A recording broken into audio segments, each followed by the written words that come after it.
지난주에도 말씀 제목이 믿음에도 수준이 있습니다. 이렇게 말씀을 드렸습니다. 믿음을 가진 사람들은 같은 방향, 한 방향으로 이제 가게 됩니다. 삶과 사역에 있어서 같은 방향성을 가지게 된 사람들, 그게 이제 믿음의 사람들이죠. 그래서 그 길을 감에 있어서 이제 우리가 속도의 차이는 있을 수 있습니다. 어떤 사람은 빨리 가는 사람이 있고 어떤 사람은 천천히 가는 사람이 있겠죠. 그렇지만 같은 방향을 향해 갈 때에 분명한 것은 이제 거기에서 성장이 있어야 되고 성숙함이 있어야 된다라는 것입니다. 만약에 우리가 그 방향을 향해서 가는데 20년, 30년을 이렇게 걸어가고 달려감에 있어서 여전히 우리가 초보의 단계에 머물러 있다고 한다면, 우리의 믿음과 신앙이 초보의 단계에 있다고 한다면 참 그건 난감하고 안타까운 일이 아닐 수 없습니다. 그래서 우리는 이 믿음의 수준에 있어서 먼저 행동하는 믿음이 있어야 되죠. 하나님께서 가라 하면 가고 서라 하면 서는, 이건 행동하는 믿음이 있어야 됩니다. 그리고 또 한 가지는 이제 여러분, 우리의 믿음에는 기다리는 믿음도 있어야 됩니다. 가고 서고 이것들은 이제 쉽게 할 수 있지만 기다리는 것은 참으로 힘든 것입니다. 그래서 우리가 행동하는 믿음과 또 기다리는 믿음을 통해서 우리에게는 성장과 성숙이라는 것이 이루어지게 됩니다. 오늘 말씀도 이제 우리의 신앙의 깊이가 깊어지기 위해서 바울을 통해서 주시는 하나님의 말씀입니다. 바울은 고린도 교회가 사람 중심으로 나누어지고 지역이나 인종이나 어떤 사회적인 지위를 따라서 또 나누어지고 심하게는 하나님이 주신 은사를 따라서도 이렇게 나누어지는 그러한 모습, 그러한 소식을 들으면서 안타까운 심정으로 편지를 쓰고 있는 겁니다. 그 편지 내용을 통해서 이제 주옥 같은 가르침들을 주고 있는데 이렇게 이야기합니다. 나는 예수 그리스도와 그가 십자가에 못 박히신 것 외에는 아무것도 알지 않기로 작정했다. 내가 복음을 전할 때에 사람의 지식과 지혜로 하지 않고 성령의 능력과 나타나심으로 했다. 우리는 다 하나님의 동력자들이다. 그리스도의 일꾼이고 하나님의 비밀을 맡은 자이다. 하나님께서 우리에게 자유를 주셨지만 그러나 그 자유를 교회의 덕을 위해서 내가 사용하지 않겠다. 절제하겠다. 나는 먹든지 마시든지 다 하나님의 영광을 위해 하겠다. 이런 말들을, 가르침들을 주고 있습니다. 여러분, 믿음을 가진 사람들 중에서 이제 성장하지 못하고 성숙하지 못하는 이유가 있죠. 왜 그럴까? 왜 나는 믿음이 자라지 못할까? 왜 나는 나의 믿음이 깊어지지 못할까? 여러 가지 이유가 있지만 그 중에 가장 첫 번째로 우리가 살펴봐야 될 이유는 뭐냐면 자기가 누구인지 모르기 때문에 그렇습니다. 여러분의 믿음이 자라고 있습니까? 깊어지고 있습니까? 아니면 현재 그냥 중단된, 그냥 답보된 상태로 있습니까? 왜 나는 자라지 못할까? 내 믿음은 왜 아직 이렇게 수준이 낮을까? 그것은 왜 그러냐? 내가 무언가를 하고 하지 않아서 그게 문제가 아닙니다. 무언가를 할 수 있고 할 수 없어서 그게 문제가 아닙니다. 첫 번째 문제는요, 내가 누구인지를 모르는 거예요. 내가 누구인지를 안다. 나는 누구인가 하는 문제는요, 다른 말로 하면 정체성이라고 하죠. 정체성이라고 합니다. 그리스도인의 정체성, 그리스도인은 어떤 사람인가, 누구인가 하는 것은 성경이 우리에게 여러 가지 다양한 표현을 통해서 알려주고 있습니다. 먼저 하나님과의 관계에서, 성부 하나님과의 관계에서 하나님께서는 우리의 정체성에 대해서 이렇게 이야기하죠. 너희는 이제 종이 아니라 자녀다. 이렇게 말씀하십니다. 여러분, 종의 정신을 가지고 살아가는 것과 자녀의 정신을 가지고 살아가는 것은요, 다릅니다. 또한 하나님께서는 우리를 하나님의 상속자다. 이렇게 말합니다. 여러분, 하나님 나라, 하나님을 유업으로 받은 사람, 그 사람은요, 삶의 내용이 달라질 수밖에 없죠. 이렇게 하나님은 우리의 정체성에 대해서 너는 나의 자녀이고 아들이고 딸이고 나의 모든 것을 유업으로 받을 상속자이다. 이렇게 우리의 정체성에 대해서 말씀해 줍니다. 예수님과의 관계에서 우리는 어떤 정체성인가? 예수님께서는 우리를 어떻게 규정해 주시는가? 예수님은요, 우리를 그냥 저기 많은 우리를 무리로 대중의 한 사람으로 대하지 않습니다. 예수님께서는 저와 여러분들을 뭐라고 부르시냐면 제자라고 부르시죠. 제자. 너는 나의 제자다. 너는 제자가 되어야 돼. 너는 제자의 삶을 살아야 돼. 그냥 대중적인 삶을 살고 무리 중에 한 사람으로 사는 것이 아니라 제자로 살아야 된다. 왜? 네가 나의 제자니까. 이렇게 우리의 정체성을 규정해주고, 또 하나는 여러분, 예수님께서는 우리를 그리스도의 신부라고 하잖아요. 예수님이 우리의 신랑 되시고 우리는 영적으로 예수 그리스도의 신부된 존재입니다. 신랑과 신부, 그래서 부부를 한 몸이라고 하지 않습니까? 그러면은 예수님이 우리의 신랑이시고 내가 신부라고 한다면 우리는 예수님과 한 몸 된 존재다. 그렇기 때문에 여러분, 우리의 가치가, 우리의 존재가 얼마나 소중한 것인지 여러분 우리 스스로가 알아야 되는 것이죠. 또 성령님과의 관계 속에서 우리는 어떤 존재인가? 우리의 정체성은 뭔가? 여러분, 우리는 성령의 전이다. 성령이 거하시는 장소, 그것이 우리 자신입니다. 우리가 왜 고귀한 존재입니까? 우리 안에 성령님이 거하시기 때문에 그래요. 또한 우리에게 우리의 정체성에 대해서 성령 하나님께서 우리에게 주신 은사를 받은 자이다. 달란트를 받은 자이다. 이렇게 여러분, 성경은 성부 하나님과의 관계, 성자 예수님과의 관계, 성령 하나님과의 관계 속에서 우리의 존재를 다양하게 이렇게 표현해 주고 있습니다. 오늘 바울은 이제 교회의 머리 대신 예수님과의 관계에서 또 하나의 중요한 우리의 정체성을 이야기해 줍니다. 그것은 바로 우리가 그 몸의 지체라는 것이죠. 예수 그리스도의 몸된 머리 대신 예수님이 몸된 교회에 저와 여러분은요, 지체랍니다. 팔과 다리, 눈, 코, 입, 귀, 그리고 보이지 않는 속에 있는 오장육부의 그런 어떤 기관들, 그것이 저와 여러분들이라는 거예요.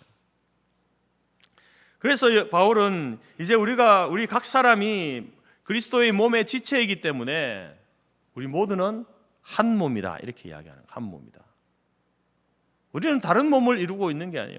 한 몸을 이루고 있는 거예요. 그것도 예수 그리스도의 몸의 지체로서 한 몸을 이루고 있는 것이 바로 우리 성도교회 한 사람 한 사람, 성도 한 사람 한 사람이다라는 것입니다. 그래서 바울은 한 지체가 고통을 받으면 다 함께 고통을 받고, 한 지체가 영광을 받으면 그것은 그 사람의 영광 아닙니까? 우리가 손이 뭔가를 잘해서 사람들에게 칭찬을 받고 영광을 받거나, 우리 머리가 비상해서 그것 때문에 칭찬을 받거나, 우리의 발이 뭔가를 잘해서 칭찬을 받으면요, 그건 그 사람 전체가 칭찬과 영광을 받는 것이죠. 그래서 우리 지체 가운데 한 사람이 영광을 받는, 칭찬받는 이러한 일을 했을 때는요, 같이 기뻐하는 거예요. 같이 즐거워하는 거예요. 그게 한 몸의 그러한 모습이다라는 겁니다. 여러분, 이러한 이제 반응, 이러한 높은 수준의 반응을 이제 바울은 고린도 교회 성도들에게 요구하고 있는 겁니다. 이렇게 우리의 신앙의 수준과 믿음의 수준은 내가 누구인가를 깊이 알 때에 자라게 되고 깊어지게 되는 것입니다. 특별히 오늘 우리 성도교회 한 사람 한 사람, 그리스도의 몸인 교회의 지체로서 우리 모두가 한 몸이다라는 사실을 알아야 합니다. 그리고 아는 정도에서 끝나지 않고 이것을 통해서 우리의 믿음도, 우리의 관계도 여러분 더욱더 깊어져 가야 하는 것입니다. 이렇게 한 몸임을 알 때, 우리 모두가 한 몸임을 알 때에 우리의 삶과 사역의 깊이가 달라지는 거예요. 그냥 깊어지는 게 아니고요, 그냥 자라고 그냥 성숙하는 것이 아니라 우리가 한 몸이구나, 하나이구나 라는 사실을 알 때에 우리의 삶이 깊어집니다. 어떻게 깊어지는가? 첫 번째는요, 자기를 비하하지 않게 됩니다. 우리가 그리스도의 한 몸이다 라는 사실을 알 때에 우리의 삶이 깊어지는데, 어떻게 깊어지느냐? 자기를 비하하지 않는 거예요. 여러분, 자기 비하라고 하는 것은 원래 예수님께서, 이제 하나님이신 예수님께서 인간의 몸을 입고 이 땅에 오신 것, 이것을 이제 자기를 비워 낮아지셨다, 사람이 되셨다, 이것을 자기 비하라고 이렇게 부릅니다. 예수님의 자기 비하는 여러분, 하나님이신 그분이 낮아지심, 겸손의 어떤 극치를 보여주신 그런 사건이 바로 성육신의 사건이죠. 그러니까 그것을 자기 비하라고 이렇게 이야기합니다. 마찬가지로 우리도 사람과의 관계 속에서 이 자기 비하, 이것이 필요합니다. 그래서 빌립보서 2장 3절에 보게 되면 자기보다 남을 낮게 여기라 이렇게 이야기합니다. 자기는 낮추고 남을, 타인을 높이라는 거예요. 자기를 낮추라는 겁니다. 그게 자기 비하 아니겠습니까? 그렇게 하는 것이 바로 이 관계 형성에 있어서 중요하다라고 이렇게 이야기합니다. 타인을 향한 겸손과 존중의 태도 아니겠습니까? 여러분, 우리가 또 사람과 사귐을 가질 때에 자기 자신을 이렇게 낮추고 나를 높여주는 거예요.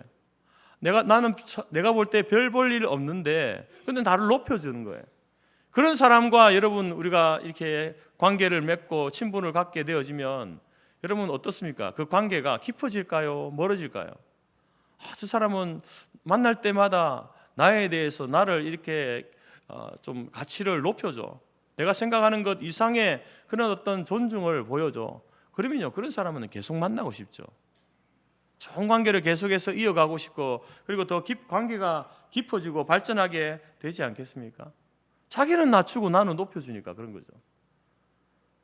또 자기를 낮출 때에 여러분, 우리는 그러한 어떤 모습을 통해서 그 사람에 대한 어떤 친근감,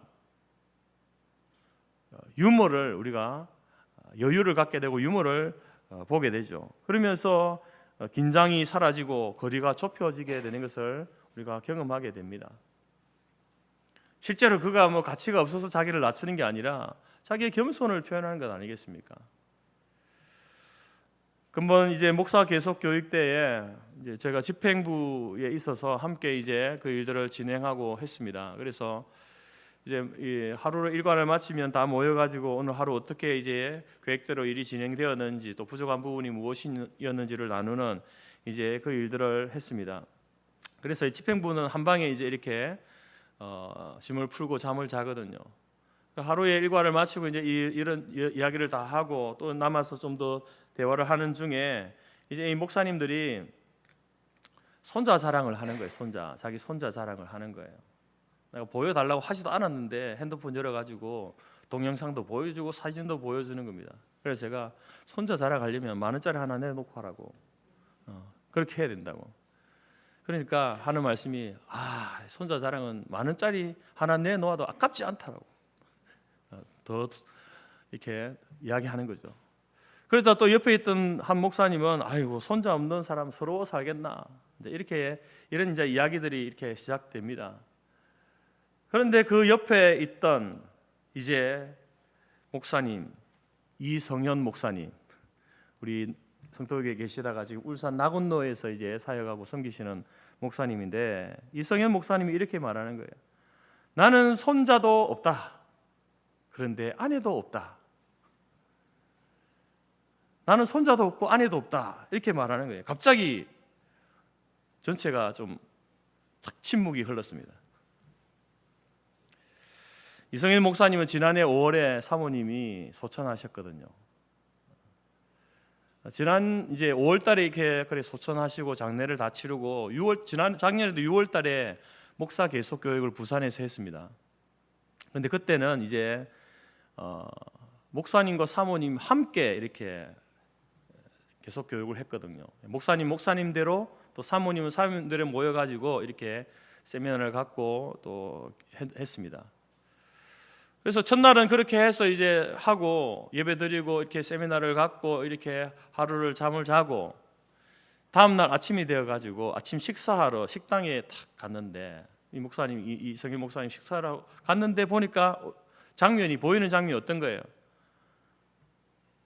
부부끼리 앉아 있는 거예요. 어제 그날 그 전날에 이제 상을 치르고 왔으니까 목사님들이 막 이렇게 위로하고 격려하는 말을 하지 않았겠습니까? 그때도 좀 마음이 울컥울컥했는데 잘 참았대요. 근데 그 다음날 아침에 가서 식사를 가가지고 그 장면을 보니까 도저히 참을 수가 없더라는 거예요. 그래서 밥도 안 먹고 올라와가지고 방에서 울었다는 거예요.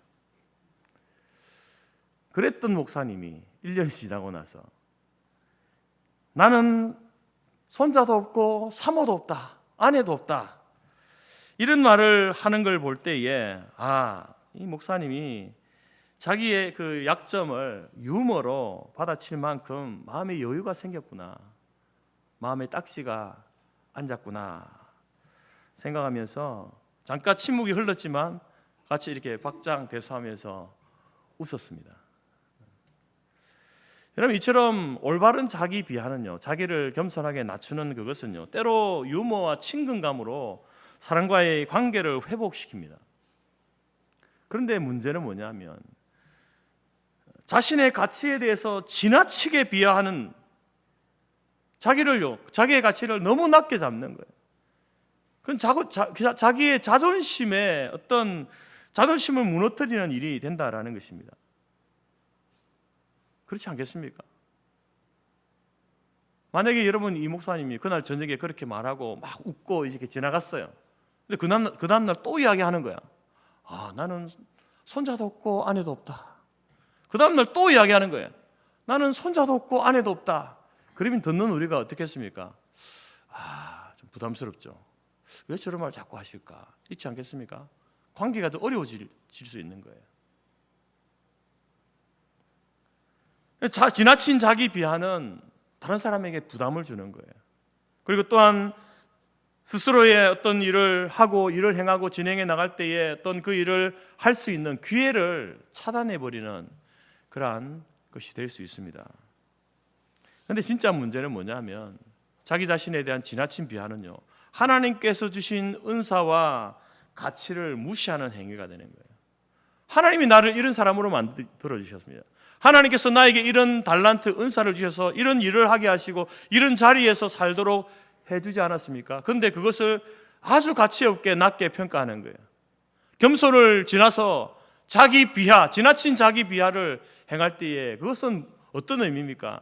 하나님이 나를 이 자리에 이런 은사를 주셔서 세워주셨는데 그 세워주신 하나님을 무시하는 행동이 된다는 거죠. 여러분, 오늘 말씀해 보게 되면 우리 모두는 그리스도의 몸된 교회의 지체다 이렇게 말하면서 18절 말씀에 뭐라고 하냐면 하나님이 그 원하시는 대로 지체에 각각 우리 지체를 몸에 두셨다. 이 몸이 있는데 팔이 있고 다리가 있고 눈, 코, 입, 귀, 보이지 않는 내장, 기관 이런 것 있지 않습니까? 그런데 그것을요 각각 두신 거예요. 하나님의 원하시는 대로 하나님의 뜻 가운데에 각각 두신 거예요. 왜 각각 두셨습니까? 각각의 필요와 가치가 있다는 거예요. 각각이, 여러분, 그 가치는요 상대적인 게 아니에요. 팔의 가치와 다리의 가치를 서로 비교해가지고 무엇이 더 가치 있느냐 그렇게 따지는 게 아니라는 겁니다. 그냥 팔은 팔로서 가치가 있는 것이고 발은 발로서, 눈은 눈으로, 코는 코로, 귀는 귀로서 그 자체로서 가치가 있다. 그 의미로 하나님이 그 원하시는 대로 지체를 각각 몸에 두셨다라는 의미입니다.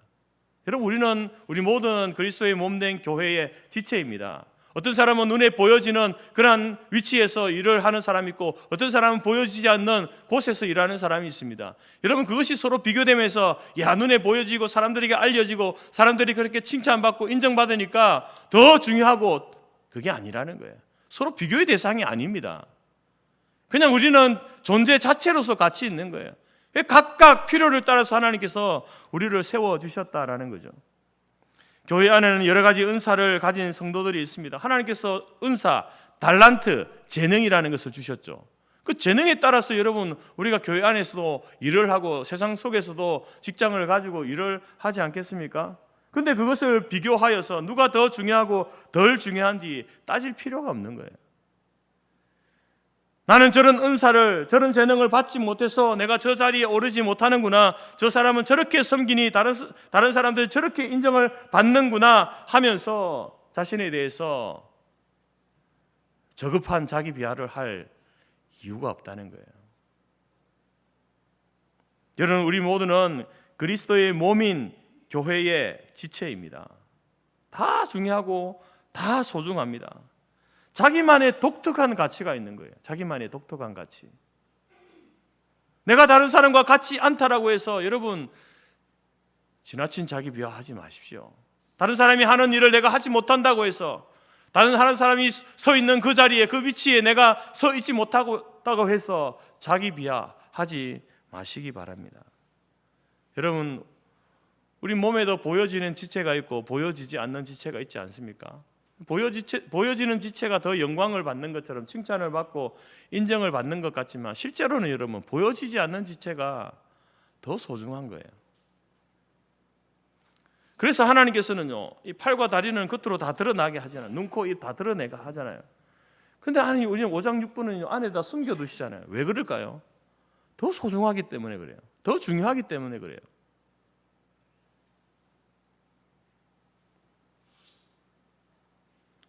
그렇지만 이것도 사실은 중요한 게 아닙니다. 오늘 말씀해 보게 되면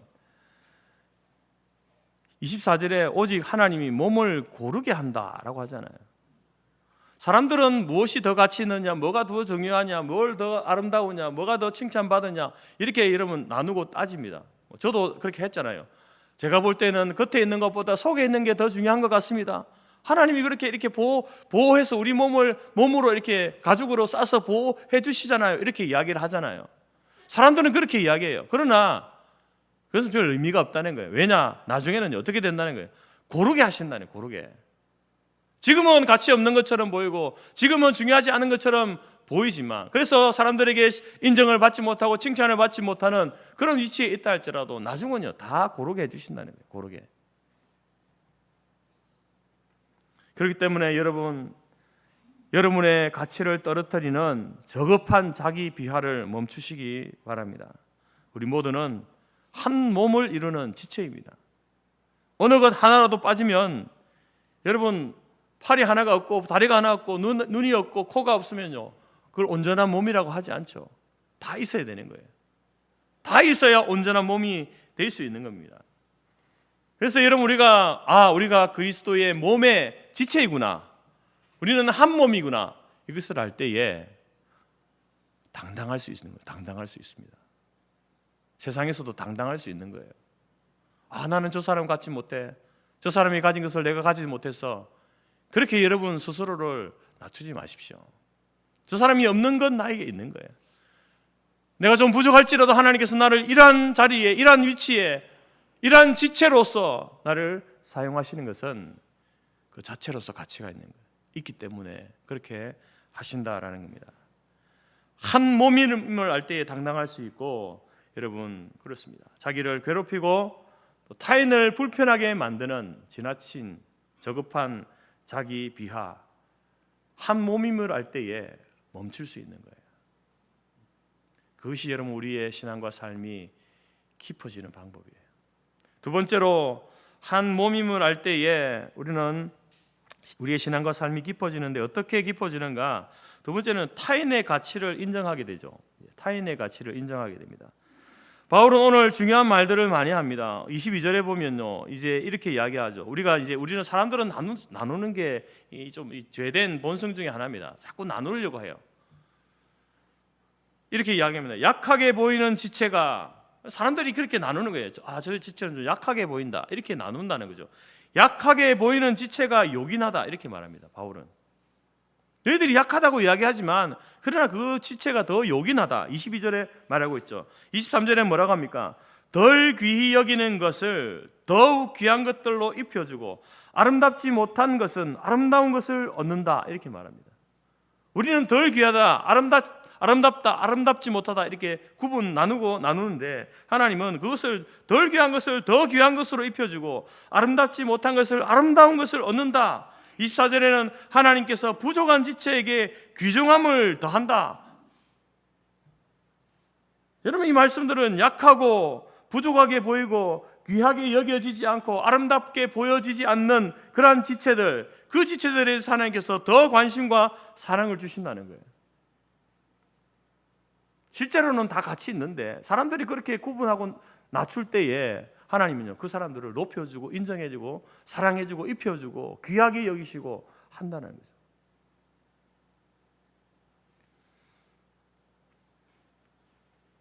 그러니 우리는 한 몸이니 그런 지체들과 함께 아파하고 함께 즐거워하라, 이렇게 말합니다. 함께 아파하고 함께 즐거워하라. 우리가 한 몸임을 어떻게 알 수 있는가? 아파하는 지체가 있으면요, 같이 아파하는 거예요. 즐거워하는, 영광을 받는 지체가 있으면요, 그 영광이 나의 영광인 것으로 알고 함께 즐거워해 줄 때에 그때서야 비로소 우리가 한 몸인 거예요. 한 몸.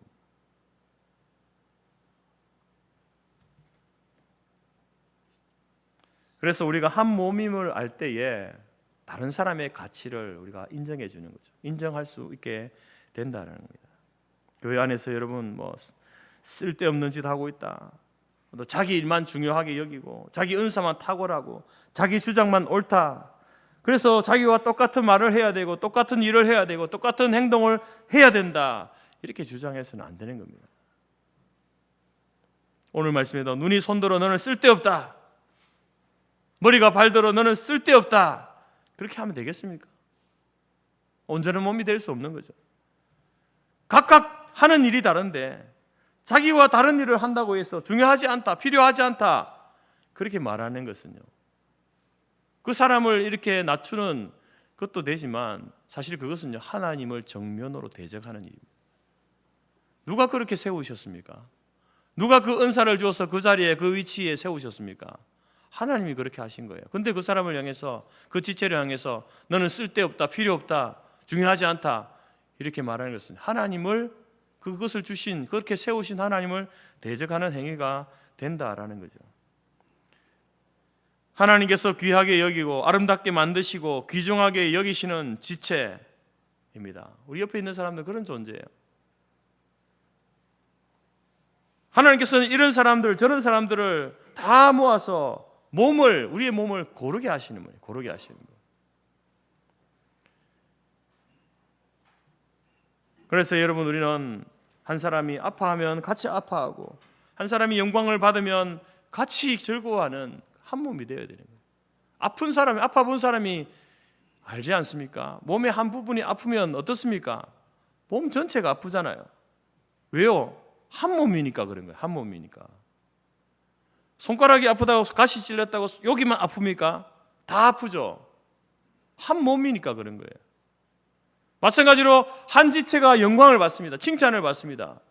그럼 다른 지체가 오른손이 영광을 받으면 왼손이 시기하고 질투하고 한 몸이 아닌 거죠. 왜? 같은 몸인데 같이 영광을 받아야죠.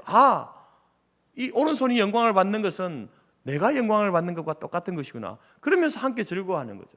기뻐해 줘야 되는 겁니다. 그래서 여러분, 우리가 한 몸이다, 우리 모두가 한 몸이다, 우리 교회 성도들은 한 몸이다, 이것을 알 때에 우리가 타인의 가치를 인정하게 되는 거죠. 그렇게 될 때에 여러분의 삶이 깊어지는 거예요. 우리의 믿음과 여러분의 삶이 깊어지고 자라게 되는 거죠. 세 번째로 여러분, 우리가 한 몸임을 알 때에 우리의 신앙과 삶이 깊어지는데 어떻게 깊어지는가? 더욱더 큰 은사를 사모하게 됩니다. 고린도전서 12장은요, 12장에 대한 이 별명들이, 성경을 보면 이렇게 별명들을 붙여놨잖아요. 12장, 고린도전서 12장은 은사장이다, 이렇게 이야기합니다. 교회 안에 여러 가지 은사들이 있다, 은사에 대해서 설명해 주잖아요, 그죠? 이야기해 줍니다. 그래서 은사, 재능, 달란트 이렇게 말하죠. 은사장이라고 이렇게 부릅니다. 그 은사들을 보게 되면 각각 다 중요하고 소중한 은사들입니다. 근데 이제 12장 마지막, 우리가 오늘 읽었던 본문 31절에 보게 되면 뭐라고 합니까? 너희는 더욱 큰 은사를 사모하라, 이렇게 말합니다. 하나님께서 주신 은사, 여러분에게도 있습니다. 저에게도 있습니다. 은사를 주셨는데 그 은사들은요, 각각 다 소중한 거예요. 가치 있는 겁니다. 근데 바울은 마지막에 너희들이 가진 은사 너무나 소중하고 가치 있지만 근데 너희들이 구해야 될 것이 있다. 너희들 전부 다 구해야 될 것이 있는데 그것은 더욱 큰 은사, 그것을 구하라, 사모하라 이렇게 말하는 거예요. 여러분 더욱 큰 은사가 뭡니까? 그게 바로 여러분 고린도전서 13장에 나오는 고린도전서 13장을 무슨 장이라고 부릅니까? 사랑장이라고 하잖아요. 더욱 큰 은사가 바로 사랑의 은사인 거예요. 사랑의 은사. 사랑은 언제나 오래 참고 그거 있잖아요. 여러분 그러면 이 사랑의 은사가 왜 큰 은사인가? 왜 큰 은사일까요? 왜 더욱 큰 은사라고 이렇게 이야기할까요?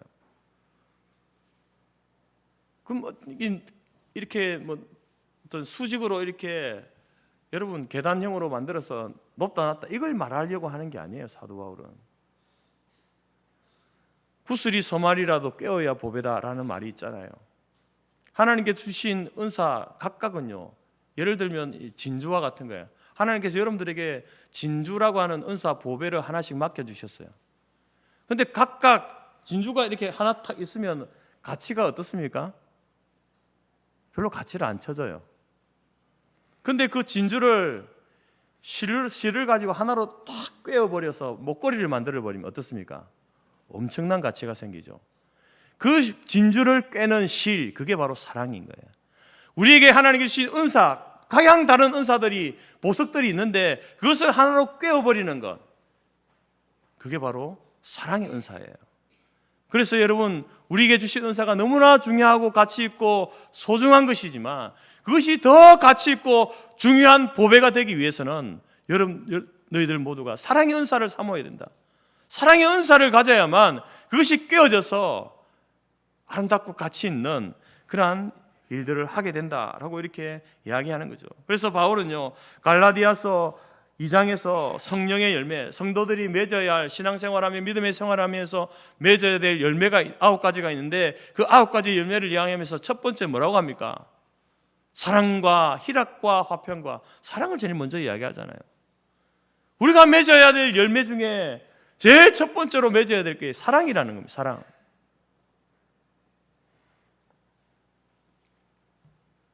또한 여러분 고린도전서 우리가 내일 모레 이렇게 묵상하겠지만 여러분 많은 은사들이 있다. 많은 일을 하고 많은 것을 하지만 그 중에 뭐가 있어야 되는 거예요? 사랑이 제일 중요해요. 사랑이. 믿음, 소망, 사랑 이거 항상 있을 것인데 그 중에 제일은 사랑이라. 사랑이 없으면 다 깨어집니다. 다 각각 따로예요. 따로. 지가 잘났다고 그렇게 하는 거예요. 바울은 고린도전서 8장에서도 그렇게 이야기합니다. 사랑이 없는 지식은 교만하게 하는 것이다. 지식, 지혜 하나님 주신 것 아닙니까? 근데 그게 지식에, 그 지혜에 사랑이 없으면요 교만하게 만드는 거예요. 사람을 교만하게 만드는 거예요. 사랑이 없는 은사는 교회를 분열시킵니다. 사랑이 있으면 다른 사람에 대해서 어떻게 생각할까요? 말씀드린 것처럼 나보다 남을 낮게 여기는 거예요. 자기는 낮추고 타인을 높여주잖아요. 사랑이 있으면 그렇게 되는 거예요. 사랑이 없으면 어떻게 될까요? 나보다 남을 낮게 여기는 거야. 내가 더 귀하고 내가 더 소중하고 내 주장이 더 교회에서 중요한 말이고 그렇게 되는 거다. 사랑이 없으면 그렇게 된다는 거죠. 여러분 이처럼 교회 안에서는 사랑의 은사, 이 사랑이 바로 우리가 교회 신앙생활 하는데 가장 우리를 행복하게 하는 그러한 좋은 길, 최선의 길, 그리고 우리로 하여금 여러분 이 사랑이 있을 때의 교회는요 교회의 사명을 감당할 수 있습니다. 은사 가진 사람만 있다고 해서 교회가 사명을 감당하는 게 아니고요, 그 은사 가진 사람들 사이에 사랑의 은사가 있을 때에 그 사람들이 하나로 엮어져서 하나님께서 우리에게 맡기신 사명, 빛과 소금의 사명을 감당하게 되는 거예요. 짐 콜린스라는 사람이 이런 책을 썼습니다. 좋은 기업을 넘어 위대한 기업으로. 그 1장에 보게 되면 이렇게 시작합니다. 좋은 것은 위대한 것의 적이다. 좋은 것이 있는데 좋은 것은 위대한 것의 적이다라는 거죠. 다시 말해서 좋은 것에 만족하면 위대한 것을 얻을 수 없다, 이런 말입니다. 이것을 오늘 말씀에 적용해 보면 이런 거죠. 하나님이 주신 은사, 좋은 것입니다. 그렇지 않습니까? 여러분이 하나님 주신 어떤 은사가 있습니까? 그 은사는요, 좋은 것이에요. 그리고 그 은사를 가진 사람들이 모여 있는 교회는요, 어떤 교회겠습니까? 좋은 교회예요. 우리 교회는 좋은 교회 맞습니까? 아닙니까? 좋은 교회인 줄 믿습니다. 아무도 아멘 안 하시네. 속으로 한 줄 믿겠습니다. 근데 여러분, 우리가 우리에게 주신 그 은사에만, 내게 주신 은사에만 만족하고 자기 은사만 주장하는 교회는요, 좋은 교회는 될 수 있어요. 근데 위대한 교회는 될 수 없는 거예요. 좋은 교회라고 우리가 말할 수는 있지만 위대한 교회는 될 수 없다라는 거죠. 어떻게 하면 이 좋은 교회가 위대한 교회가 될 수 있습니까? 거기에다가 사랑을 더해야 되는 거예요. 사랑이라는 양념을 쳐야 되는 거예요. 하나님께서 여러분들을 이 음식에 비유하면 각각의 재료들로 이렇게 재료도 음식이 되게끔 이렇게 재료를 주셨어요. 거기다가 양념을 쳐야 되잖아요. 소금을 치고 설탕을 쳐야 되는 거예요. 그래야 여러분 맛있는 음식이 되잖아요. 그냥 좋은 재료로만 남아 있겠다고 한다면 사랑이 필요 없습니다. 없어도 돼요. 그러나 좋은 교회를 넘어서 위대한 교회로 우리가 나아가려고 한다면 바로 이 사랑으로 모든 은사들을 꿰어야 되는 거예요. 하나로 꿰어야 되는 거예요. 모든 지체들을 사랑으로 꿰어야 되는 거예요. 하나 되게 해야 되는 거예요. 그렇게 될 때 여러분, 우리는 좋은 교회를 넘어서 위대한 교회로 갈 수 있다라는 것입니다.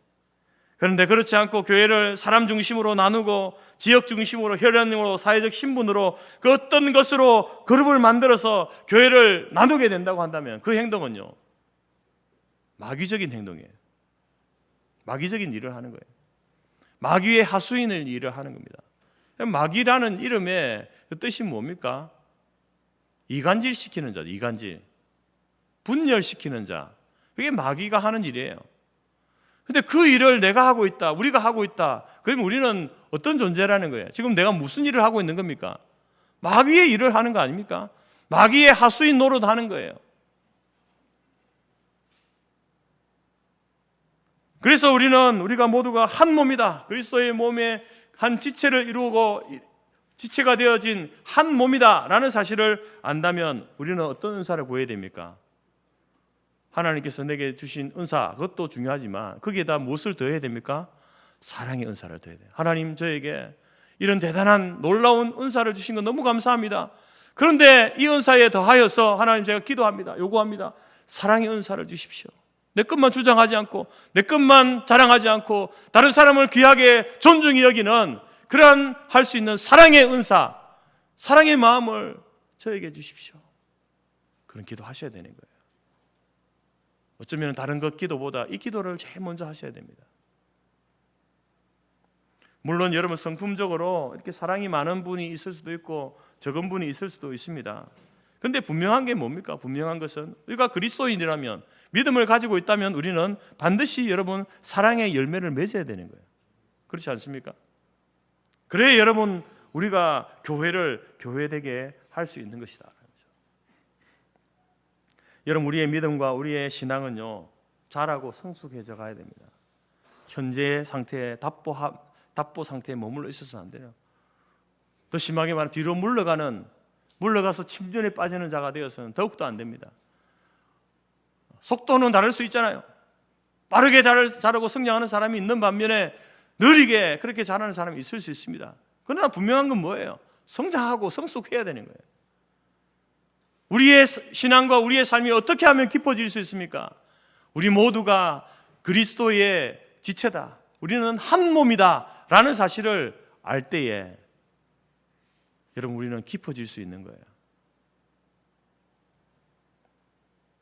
자신을 사랑하시고 타인을 사랑하시고 비교하고 무엇을 의식 가지고 비방하고 비하하는 그 모든 것을 멈추고 이제는 존중과 사랑과 인정과 칭찬과 위로와 격려, 이 사랑의 은사를 통하여서 여러분, 이 우리의 사역 가운데, 우리의 삶 가운데 이 사랑을 잘 배치해 가지고 여러분 하나로 싹 띄어지도록 가장 보배로운 보석으로서의 역할을 할 수 있도록 여러분 우리 교회를 그렇게 세워갈 수 있기를 바랍니다. 그렇게 되기 위해서는요, 저분만 사랑의 은사를 가지면 되겠어? 아니에요. 저분도 사랑의 은사가 있어야 되고 나도 사랑의 은사가 있어야 돼요. 그 은사가 있을 때 서로 이렇게 엮어지는 거예요. 한 사람만 사랑이 있어가지고 그 한 사람을 통해서 사랑이 엮어지는 게 아닙니다. 우리 모두에게 사랑의 은사가 있을 때에, 주어질 때에, 그것을 사모하고 나아갈 때에 여러분 우리의 교회는요 진짜 끈끈한 하나의 보배, 아름다운 보배로 깨어져가는 교회가 될 줄로 믿습니다. 오늘 이 시간 다시 한번 우리가 한 몸임을 알 때에, 그리고 그 몸을 여러분 사랑으로 이렇게 묶어갈 때에 우리의 신앙과 우리의 사역이, 우리의 믿음이 더 깊어질 수 있다, 이 사실을 알고 여러분 자기 자신을 지나치게 비하하지 마십시오. 우리는 한 몸이에요. 자기를 그렇게 비하하는 것은요 어떻게 보면 예수님을 비하하는 것이고 또 다른 지체들을 그렇게 비하하는 거예요. 겸손은 필요한 것이지만 지나친 자기 비하는요 공동체에 덕이 되지 않습니다. 다른 사람에 대해서 여러분 다른 사람을 인정해 주시기 바랍니다. 그 사람이 말과 행동과 하는 일에 대해서 그 가치를 존중히 여기십시오. 왜요? 예수님께서 그분을 존중히 여기시거든요. 또한 여러분 이 모든 것들을 우리가 하나로 엮어줄 수 있는 더 큰 은사, 사랑의 은사를 사모하셔서 그 사랑으로 하나로 힘을 합쳐서 아름다운 보배가 되어져서 우리에게 맡기신 빛과 소금의 사역을 잘 감당하는 우리 성도교회 모든 지체들이 될 수 있기를 주님의 이름으로 축복합니다. 기도하겠습니다. 하나님 감사합니다. 우리에게 각 사람에게 은사를 주셔서 그리스도의 몸인 지체로 우리를 세워주신 것 감사합니다.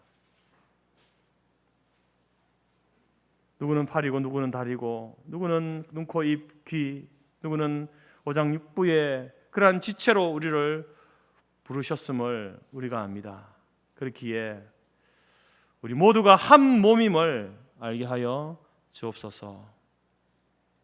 한 몸임을 알 때에 우리의 신앙과 삶이 깊어진다고 하셨사오니 이제는 지나친 자기 비하를 멈추게 하시고 타인의 가치를 존중히 여기며 더 큰 은사, 사랑의 은사를 사모함으로 말미암아 하나님께서 주신 우리 성터 교회를 좋은 교회를 넘어서서 위대한 교회로 세워가는 일에 우리 모두가 쓰임받는 모든 성도들, 지체들 다 될 수 있도록 인도하여 주옵소서. 예수님의 이름으로 기도드립니다. 아멘.